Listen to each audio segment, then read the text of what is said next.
Hey Counter Slammers, want to welcome you to another model review. Technically our season's over, and the guys were like, "Hey, you should totally stop doing videos." So I'm gonna go ahead and do this review anyway. Don't tell them I'm doing it. So part of the video quality here is a little bit I had to re-put most of the studio back together here to do this review. But I'm really excited about this model. I'm reviewing this model that was released at War Machine Weekend 2014, and it's not going to get an official release until January of 2015, and that is Zuriel, the new character Nephilim heavy Legion War Beast, and he is an amazing model. He looks really cool. I put him next to the bolt thrower and the Scythian so you can kind of see the size comparison.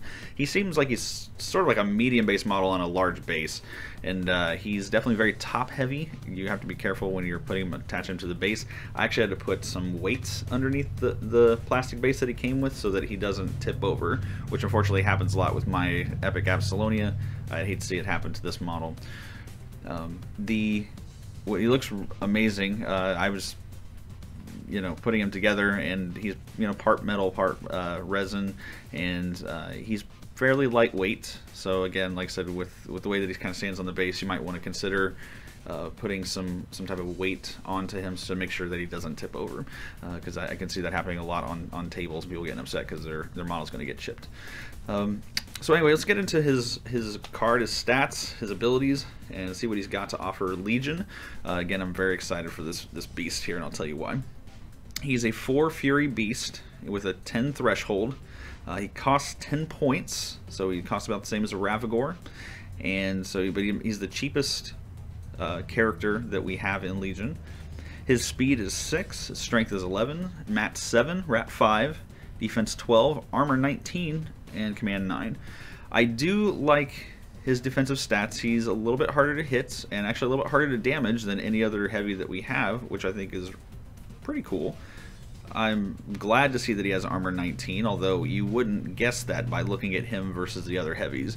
He doesn't have all the bones on his back and things like that, so I'm not really sure where they're getting the armor from, except for just the armor he has on his head and his legs and I guess on his forearms, but seems pretty vulnerable compared to the other beasts, so I'm kind of curious about the whole armor 19 thing.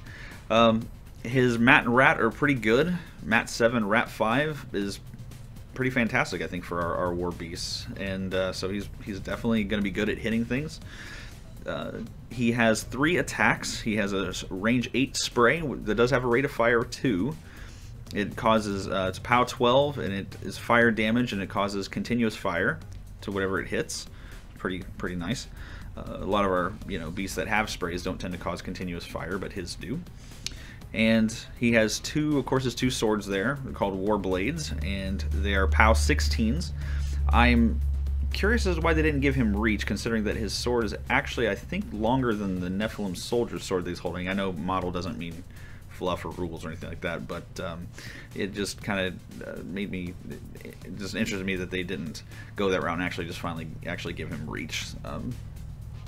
So POW 16s, I know a lot of people consider that to be pillow-fisted. However, given that most of our heavies are POW 16s, on their melee attacks, their claw attacks, things like that, it doesn't really shock me in that regards.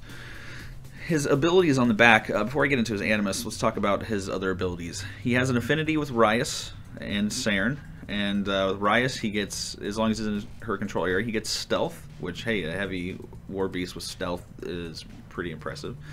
And affinity with Saren says while he's not engaged and is in Saren's control area, she can channel spells through him, which is pretty nice because he makes him a very durable arc node, and Saren loves to have arc nodes, so that'd be pretty good with her too. It has flight, with the wings, and it's a special issue with Rias or Saren, and says this model can be included in Rias or Saren's theme forces. It can also be bonded to Rias or Saren. So what's nice about that is with being bonded, it gives a +2 threshold. It makes it threshold 12. So yeah, you're gonna have to, when you go to roll, say he's maxed out, you still have to roll an 8 or better to get him to frenzy. So it's pretty good. And so he's got also with his Warblades, he has a chain attack, which is Char. and believe this might be a new one. I can't think of any other ones that have this, but I could be wrong. I only play Legion and Crix and Convergence. So, and it says if this model hits the same model with both its initial attacks with this weapon, after resolving the attack, it can immediately make one ranged attack targeting that model. So he basically gets to you know, spray for free, which is really nice. And while he's, you know, kind of Rat 5, Mat 7, a lot of people may think that isn't necessarily that impressive for a character, but it goes and ties in well with his animus, which is called Predatory Instinct. It's cost 1. It's range of self. It says this model gains an additional die on attack rolls against non-Warcaster, non-Warlock warrior models, and Predator's Instinct lasts for 1 turn. So getting that extra dice to hit means he doesn't have to boost to hit, and with the Mat 7, Rat 5, he's going to hit most of the targets that he's going after, which is really cool. And you could always theoretically boost for the range attacks if you want to. You know, 5 is kind of hit or miss, but on 3 dice, you know, it's pretty likely that you're going to hit something, which is really, really nice. So in looking at this model, you know, it's funny, when he first came out, I wasn't really that interested in him, or I thought I was kind of, I don't know how well he's going to do, because I think in Nephilim, great, another model that no one's ever going to take. But what's great about his animus, being that the casters can cast on themselves as well, is he actually, I think, finds a place in almost every caster in Legion. He has some utility with that, and because your casters a lot of times will want to hit things, and having that extra animus there to get the extra dice to hit is phenomenal. I think about Rias and Saren. Both of them would love it, because it's any attacks. It's spells, it's range attacks, melee attacks, anything they go to attack a non-Warlock warrior model with gets an extra dice to hit. And with Rias having crit decap, that is an amazing ability. I do like the other models that have come out for Exigence, because a lot of them do tend to help out Rias a lot, or they tend to work well with her, and she's my favorite caster, which I've told you guys many times. You know, Saren, again, having an special arc node is really great.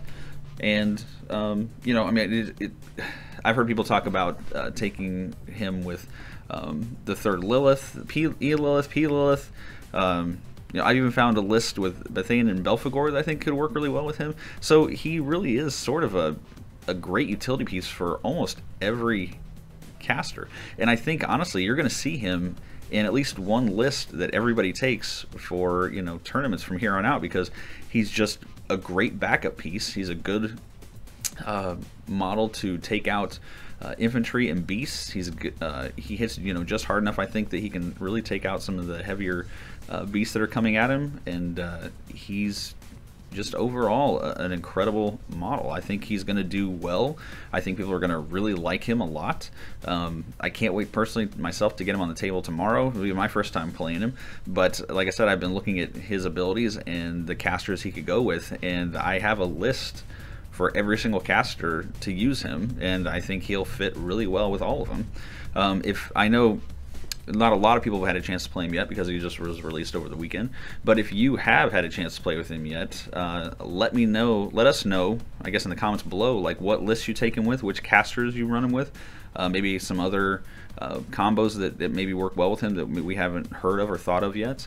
And yeah, so again, I hope you guys enjoy the paint job. I painted up my Zuriel, and I hope that you guys get a chance to you know, just share your experiences with him, and with the rest of us too, because I really like to see what type of list people are taking with him, and see some other combos out there that I think that could be pretty devastating with him. So yeah, so anyway, that is my model review. Time to tear all this stuff back down again. Remember, this review is our little secret, so don't tell anybody. And we'll see you guys again on the next episode of Counterslam.